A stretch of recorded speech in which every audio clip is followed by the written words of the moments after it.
What is up, everybody? Today we're going to be doing a new series called Teaching Tuesday. This series is a new series that I just came up with.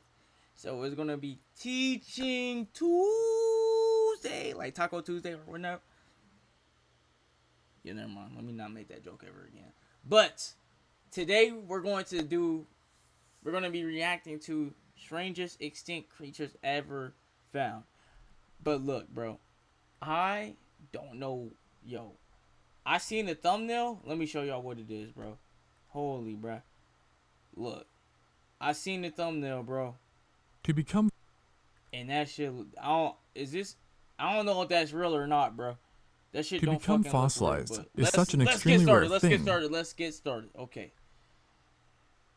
that we can only dream it will happen to one of us. So unsurprisingly, fossils are, relatively speaking, quite uncommon. However, at the end of the day, Earth has still seen tons of life come and go. I mean, after all, right at this very second, quintillions of animals are sharing the planet with us. So it's not hard to see why fossils still end up being very numerous, and entire industries exist around them. And yet, given their sheer total numbers, fossil finds typically happen to be rather normal in the Wait, hold on. Let me move the cam real quick, like right here. Right here. I think that would be good, bro. sense that we've seen them before. And even when they do represent a new species, they generally fall under something we've already dealt with. For example, a new dinosaur being some species of hadrosaur. It's really quite seldom that we do actually make a discovery that is both new and mind-boggling. But it has happened more than once, and there are a few animals that have left paleontologists pretty much just scratching their heads. Like me. Just like me. A few animals like me, bro. Yo, dude. I'm telling y'all, I'm unsure of what they've stumbled upon, even to this day. And there's perhaps no better case than this than the Tully Monstrum, lovingly nicknamed the Tully Monster. And monster honestly might be the closest you'll get to figuring out what this thing was, because it was not only terrifying and crazy. This shit does not look real. This shit look like from a damn sci-fi movie, bro. Crazy looking, but also confusing. Its modern story started all the way back in 1966. Yo, is that what this is? When an amateur collector was exploring the Carboniferous Mason Creek Formation in Illinois. During his expedition, he stumbled upon not one, but multiple strange fossils that he could tell were organisms, but of what kind, he had no clue. And even after collecting a few and studying them more closely, he still could not gather a guess. So, he decided to get an expert's opinion and take them to the Field Museum of Natural History. But to his surprise, they were just as stumped as he was, being absolutely perplexed by the odd features of this new creature, which included a cigar-like body, triangle fins, long-stalked eyes, and a proboscis-tipped mouth, making it kind of look like an animal straight out of Subnautica. Oh, a horrifying one at that. I might get Subnautica, bro. Oh my gosh, bro. I might get Subnautica, bro. Oh my gosh, bro. Yo, I might get that game, bro. I might get that game. Only saving grace being its that's small not stature, the point, bro. with most of the fossils being under 35 centimeters or 14 inches long. Now, unsurprisingly, its sheer oddness attracted a lot of attention, both domestically and internationally. And yet even then, with many researchers looking at it, no one could come up with a good idea of what it was, with different guesses including that it was a mollusk, arthropod, conodont, worm, tunicate, or just some kind of vertebrate. The only thing they could really vertebrate, bro, because it don't look like no type of worm or nothing, bro. I think it was just some type of vertebrate, bro. Come on, bro. And come on, bro. I think all agree upon was that it almost certainly lived in water. As though Illinois is nicknamed the Prairie State, hundreds of millions of years ago, it was submerged by a shallow tropical sea. And given where the Tully Monster specimens were found, it's presumed to have been an open marine organism that would occasionally be swept onto the shore, and thus leading to its multiple groupings, and the idea that it was free-swimming. In other words, not clamped to the seafloor or any structure. And from then to now, nearly 90 years later, we really don't know much more. Heck, we've pretty much only concluded that they are bilaterians, which honestly doesn't say much considering how immensely broad this classification is, seeing that, literally 98% of all animals fall under it. And along the way, while a few have claimed to have figured... I thought all animals fall under bilateralism. I thought all animals fall under that, bro. What other animal does not fall under that, bro? That doesn't make any sense. Figured this strange creature out, nothing has stuck. But on the bright side, we do think we know a bit more about its lifestyle now, with scientists suggesting that its odd mouth rendered it a carnivore who hunted in the ocean's water columns and preferred muddy waters. But beyond that, the dude's a mystery. And oddities out of the US of A do not end in Illinois, as it was in Montana that a fossil was located in the 70s, which was so unlike anything seen before that it was simply dubbed an alien goldfish. This was the Typhlosis. This remarkable find came out of the Bear Gulch Library. That shit does not fucking look. See, that's what I be talking about. Yo, scientists gotta start thinking more and more deeply, bro. Yo, that does not look like a goldfish. So why would you call it an alien goldfish? I would call it. What would I call it? Yo, I know y'all asked. Like, come on, bro. I would call it a police skillum. A police skillum. Yo, that shit sounds hard, and happened to be even more ancient than the toy monster, dating to the Serpicovian age some 330 million years ago. And the fossil was so confusing to researchers that it actually went underreported for a very long time, as no one wanted to deal with the headache of trying to figure out what it was. And the only real lead they had was that its body was swindle-shaped, teeny tiny, and possessed one single tail at the end, suggesting, like our friend Tully, it could swim on its own. But besides this, nada. Well, actually there was more, but it really only set scientists back more, adding just head-aching amounts of confusion, as it had no other exterior appendages, lacked a midsection, or anus, and literally had an organ that was never seen before or since, which is now dubbed a Pharodiscus. And yeah, we have no clue of what it does, except that it held high concentrations of iron. And so, what do you do when something is very old and super strange?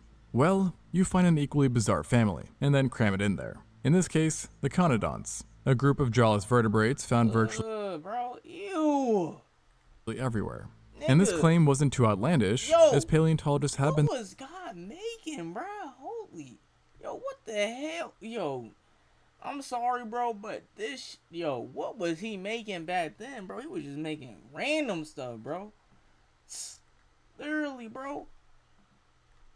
And thrown a bone, after discovering a brand new specimen with conodont-like teeth. A great sign that it might have been one after all. And briefly, scientists were able to take a breather. However, things were soon upended, as one researcher realized these teeth did not belong to the alien goldfish, but rather represented something it ate, as they were located in its guts, and thus putting us back to square one, except with the added information that we're now pretty— How is it located in its guts when it— Okay, sure, let me stop pausing, bro. Sadly, this new info remained the only update on Typhlosis for 3 decades. But it was finally interrupted by a groundbreaking statement in 2022 that Typhlosis was maybe, not for sure, but just maybe, a, drumroll please, mollusk. Now, you may want to sit down for this part, but this claim came after the discovery that it had a toothy tongue that it shot at prey from its, guts. Yeah, sounds kind of out there. Yet it turns out that some animals today do something a bit like this, namely again our friend the mollusks, with their tongue-like structures called radulas, and thus leading to our friend Typhlosis being linked to them. Only problem is though, that it also has turned out that radulas have evolved independently in non-mollusks too. So in other words, it may be too early to say what this blob-like cretin really was. This is definitely one of the hardest cases to crack out there at the moment, but hey, at least it's a solo job, as sometimes puzzling fossils come in pairs, and actually in this case, came from the same place as the Tully monster, the Mason Creek Formation. It was here that 2 different fossil discoveries were made that stumped people enough that the best analogies they could come up with was to explain them with a literal alphabet, specifically 2 letters. These fossils would eventually be named Aedichistus and Escumasia, and though not really related, they have become known together as the H and Y animals, respectively. Aedichistus, the H one, was— see, look, this is what I be talking about. Like, where is his mouth, bro? How is he supposed to do anything? Like, what is this nigga supposed to be doing? Floating around? What the fuck is this nigga supposed to be doing, bro? It's arguably the weirder of the 2 in the looks department, and it really did resemble the letter H, with a weird growth in the middle of it. Now, unsurprisingly, we know very little on why it was shaped like this, or what the functions of its limbs were. Yet researchers guess it might have fed on free-floating particles and organisms, and was likely a colonial animal that grew for the entirety of its life, evidenced by specimens widely varying in size. And besides coming in different sizes, they also seem to have come in different shapes. How fun.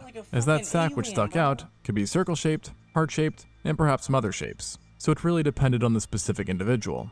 And while this is a very big if, researchers think that of all the phylums, it's most probable that Edicystis belonged to the Hemichordata, which includes things like acorn worms and taro branches. But ironically, its fellow alphabet buddy, the Y-shaped Escamacea, looked in a way more tame than H, but has been so far more problematic, at least taxonomically. This is mainly because it bears some strong similarities to sea anemones, but it has things you don't find in the group, such as bilateral symmetry, a complete gut, and get this, a butt. And thus appending any inclination that we knew what it was. Yo, okay, and for now, we Yo. This shit doesn't fucking make any sense, bro. Yo, I'm talking about Educational Tuesday. I'm trying to get educated, bro. This shit makes no fucking sense. Where is his asshole, bro? Can only say that it was a that animal, shit, bro? who also had a mouth, here. mind you, that came in the form of a large slit in between its so-called arms. Yet what these arms did is unknown, and frankly, they might not even be arms. But something we do know is that less than 20% of you guys are subscribed. So if you've made it this far, show some love and drop. Me, bro. He called me, bro. He called me, bro. He called me. He called me. He called me, bro. Where is it at? Where were we at? We did not end this. Be arms. But something we do know is that less than 20% had it bested and contained yet. The Cambrian was a weird far. Show some love, then drop a sub. If you haven't pieced it together yet, the Cambrian was a weird time. But somehow there was a period that had it bested, and contained life so problematic that researchers simply ended up grouping them all together. And that is the Ediacaran biota. As its name implies, this group is from the very ancient Ediacaran period, which transpired between 635 and 5. And I want y'all to notice how all of these are in the ocean. Notice how all of these are in the ocean, bro. Not one single land creature looks like this, bro. Notice how all of these are in the ocean, bro. Yo, this is why I don't fuck with the ocean, bro. 538.8 million years ago, and represents the first time when fossils clearly depicting macroscopic life became common. Many weird and basically unknown things lived during this time, but one of the stranger genera to emerge, which is saying something, was a thing that I can only describe as looking like an Elden Ring's boss if it was a tree made of flesh, which might actually be a thing. So, without further ado, let me introduce you to Namacalathus, a being that is essentially the combo of some of the most horrifying traits ever. When its fossil was first unearthed, people could only conclude that it resembled something you'd expect an alien to live in, given its openings at the top. Yet beyond this, they had no clue what they stumbled upon. It did kind of resemble a tree, like I said, though at the same time when examining the materials of its so-called trunks, they realized that in life they would have been calcified. So in other words, this was no tree, and rather an animal, and represented the oldest evidence we have of a skeleton. And lo and behold, eventually fossils representing what covered its body were located, which only served to make it stranger and more nightmarish. Because as it turns out, Namacalathus was a real-life monster. No, really. This thing was covered in endless amounts of grasping tentacles and rows of spines that could have shredded anything that it made contact with. And remember those openings I was talking about? Well, turns out they were trypophobia-worthy biological windows, so to speak, that varied in size and in life would have been filled with organic matter. Now what they did is not known, but I sure hope for its neighbor's sake that they didn't have anything to do with eating. And to just make it a bit more of an oddball, it turns out that these windows didn't just come in circle shape, but virtually every strange shape you can imagine, including, but not limited to, a heart, the moon, hexagons, heptagons, and so forth. Oh, and did I mention that I could adjust its size based on where it lived, and basically pop up just about anywhere? Well, yeah, it could. Imagine just walking or swimming, bro, and you just see a big ass thing like this, and you just fall into it. It gets you in your arm, like its tentacles just grasp onto you, and you're in that circle, and you're stuck there forever. I'm pretty sure this works.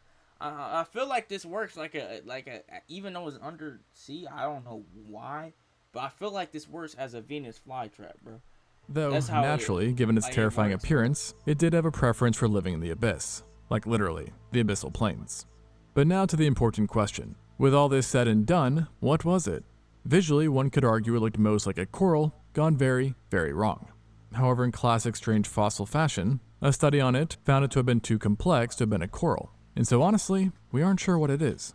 Pretty much the only thing we do know is that it was alive and looked very, very freaky. Now, while not to the same degree, many other life forms from this time also fit in this what the heck is it category. including things like the enigmatic Dickinsonia, which looked basically like a rug. Dickinsonia? What type of freaky ass doctor? See, this is why y'all gotta get me to start naming stuff for y'all, bro. See, what would I name this creature? Category, including things like the enigmatic Phaluscus. Dickinsonia, which looked basically like a rug you would find in your bathroom. Only this thing lived and moved as well. And funnily enough, there were actually a lot of strange mat animals from this time, which we still haven't figured out, like Vendia or Sperginia. In fact, there were so many that we've ended up just grouping them together in a single proposed phylum, the Proarticulata. Together, members belonging to this group have given us plenty, and I mean plenty, of bizarre fossils over the years. And yet, despite their diversity and abundance, we still can't say how they exactly relate to other animals, with pretty much our only assumption being that they were in fact animals. And it's not just their taxonomy which is a mystery, but their morphology and ways of life are also highly subjected to debate, with no concrete hypothesis universally agreed upon. And one thing to me that is quite infuriating is despite looking like perfect symmetrical beings, they are actually known for being slightly asymmetrical, as one side does not mirror the other. Take a look at this. See how the lines don't line up? Unacceptable. Absolutely unacceptable. Bro, he's trying his best, dude. Like, come on, bro. How do you think he would feel, bro? That shit's not fucking funny, bro. And another interesting thing about them is they might not even have left any descendants behind, which if was the case, means that they are evolutionary dead ends. But honestly, good riddance. Now I know the one-upping— Bro, he didn't do shit! What did he do to you, bro? This nigga, yo, he been a bitch, bro. Yo, literally, bro. Like, what would he think if he was here, bro? Like, you would be, bro. The weirdness is probably coming quite repetitive. But, and it's a big but, there is somehow another period that holds an edge over all others in unanswered questions. The Rhycean. Now to get here, you gotta go way back. Like way back. 2.1 billion years, to be exact. When the Earth was a freak show in every sense. I mean, after all, the Rhycean does translate to stream of lava. It was during this time that a certain area rose that would one day give birth to what researchers have dubbed the Francevillian biota. Specifically, in Gabon, Africa, scientists discovered a large area of black shale deposits, which dated to the Rhycean and contained lots and lots of odd structures. Many were a bit disc-like and were either circular or elongated. Then, while rarer, subsequent discoveries unveiled other types of structures as well that included things that were shit look like a fucking, bro, what is this? This ain't even, bro. More like tubes, string of pearls, and even something that resembled a flower. And in fact, their forms and characteristics are so perplexing that no one even knows for sure if we can call them fossils. At first, the researchers who discovered the site described them as colonial organisms who were multicellular, and probably eukaryotes. However, not everyone was on board, arguing instead that they weren't alive, and rather had been created by inorganic pyrites, or were artifacts of diagenesis. Wait, prokaryotic and eukaryotic, what's the difference between that again? Hold on, bro, hold on, yo, hold on. I'm sorry. I'm trying to see. Eukaryotic. Is it that all animals, plants, fungi, seaweeds, and unicellular animals are eukaryotic? They constitute eukaryotic. Is this what makes it?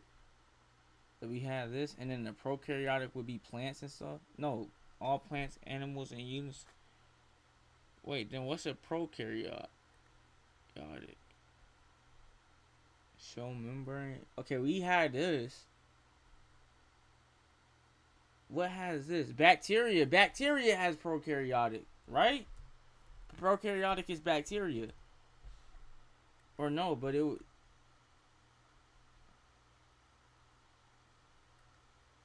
So that would be. I thought bacteria was also unicellular. Bacteria? Yes, that's correct. Prokaryotes are the organisms whose cells do not have nucleus. This includes bacteria, cyanobacteria, and archaea. Oh, I'm smart, bro. I am smart. See, I knew it, bro.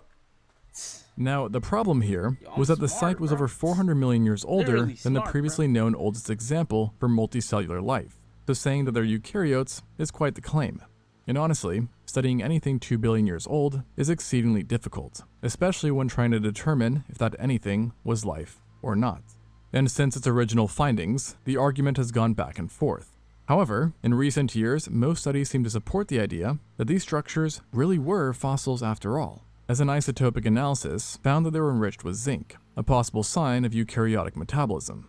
And then, just last year, one scientist made the claim that the area contained just the right ingredients for life.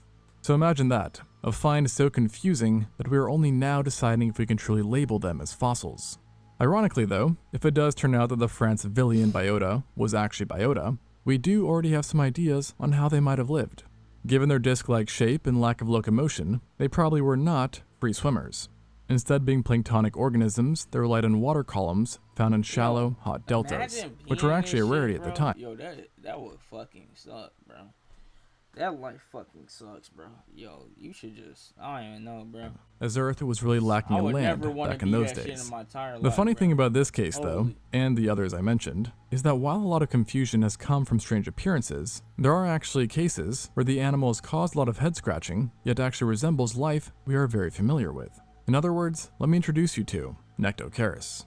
In 1910, this fossil was discovered in our old friend, the Burgess Shale. At the time, so many fossils were coming out of the place that was essentially buried and forgotten about, yet eventually made its way back This isn't really that strange, bro. I thought to relevancy and was described by an English paleontologist, who explained that this was a completely new mysterious creature that was a bit like a stretched out shrimp. Hence its Ow, it's a literal octopus. Yo, see, oh my gosh, bro, yo. Just put me in the science. Just put me in the science thing, bro. Just put me in the science thing. It literally just showed an octopus, and y'all gonna say it's a shrimp, bro? Come on, dude. Yo, I got its name, they gotta put Nectocaris, me in the bro. which means the swimming shrimp. The man who officially— How is it a swimming shrimp, bro? That shit's a fucking octopus. Just put me in science, bro. Please just put me in the science, bro. Just take all the scientists out and just put me, bro. Described it was a bit perplexed, because it did share some similarities with arthropods, but its fins were basically the opposite of what you'd expect to see in one.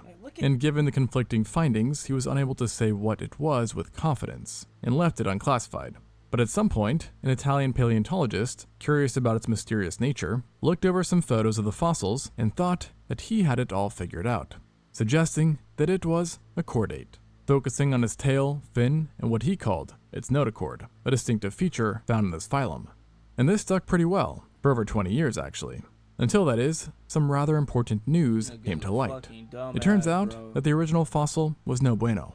In other words, incomplete. And not just a bit, because in 2010, over 91 more specimens in much better condition were uncovered, that revealed that it didn't look like a deformed shrimp, but instead, more like this. A squid-like creature, which had just 2 tentacles, a flat kite-shaped body, 2 stalked eyes, and then weirdly, no visible mouth or opening. Or it could be what was the other one? What? Cause they got this thing at the bottom. It could be a what did he say it was? Muscular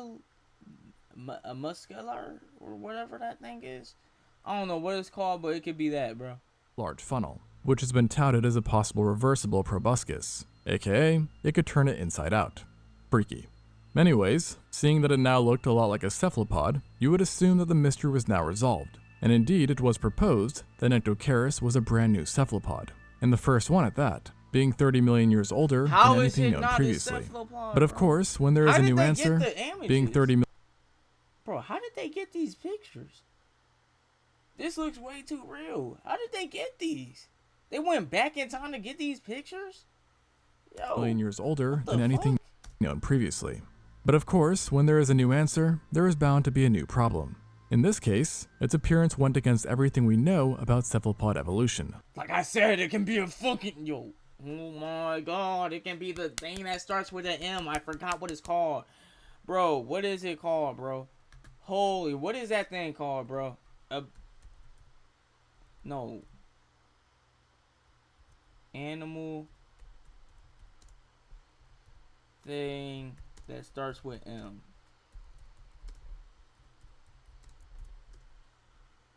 No, not a manta ray, dumbass, bro. What is it called? Not a mussel. Animal with projectors or not. It's not propellers. What is it? Propeller. No, bro. What is it called, bro? A propulsion? With propulsion thing. Cephalopods? Bro, no, bruh. That's not what the fuck it is, bro. It's a cephalopod, but it can also be... What is that one thing called, bro? It starts with an M, bro. I can go back, but I don't want to. What time stamp? What do he call this? Worm, tunicate, or just some kind of... was a mollusk, arthropod. A mollusk. That's what it is. Or actually, I don't think it is. It might be mollusk. What is a mollusk?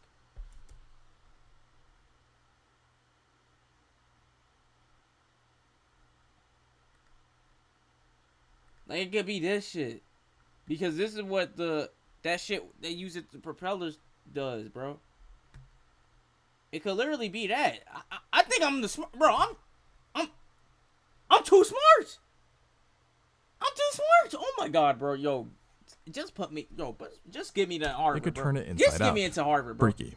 I'm Anyways, too smart, bro. seeing that it now looked a lot like a cephalopod, you would assume that the mystery was now mollusk, resolved. Bro. And it's indeed, it was Come on, bro. Just say it's a mollusk, bro. proposed Come on, bro. that Nectocaris was a brand new cephalopod, and the first one at that, being 30 million years older than anything known previously. But of course, when there is a new answer, there is bound to be a new problem. In this case, its appearance went against everything we know about cephalopod evolution. It was kind of like if a paleontologist found an animal resembling a modern human before, though, any of the most primitive primates had even appeared. So this is why the cephalopod idea was ultimately thrown out. And lo and behold, we are now back to square one, with the animal being indeterminate, and the only major update being that in 2019, a very similar fossil was found that was chalked up to being a very close related relative. Dumbass! And thus, it's a fucking mollusk! Holy shit! These niggas are fucking stupid as shit, bro. Oh my gosh, bro. Yo, please just get me into... Yo, just get me into Harvard, bro. At this point, bro, yo, I'm pretty sure this is a fucking mollusk, bro. It's not that fucking Nectocaris. And together, the two have created the controversial and currently homeless family, the Nectoceratidae. So, to wrap it all up... Alright, that was a good video. The strangest extinct creatures ever found extinct zoo. Yo, that was a good video. That was a good video for Teaching Tuesday. Teaching Tuesday will happen every Tuesday. And that's for y'all to get smarter. I need this generation to get smarter, bro. Smarter, bro. But I think, let me know what y'all think in the comments. What the hell that is. I'm pretty sure it's a fucking mollusk, bro. There's no way that these niggas, like, those are the only things that I'm pretty sure that shit is used to propel itself or whatever, bro. Because that's exactly what mollusks do, bro. But okay, bro. But let me know what y'all think. I'll see you guys later. And as always, peace.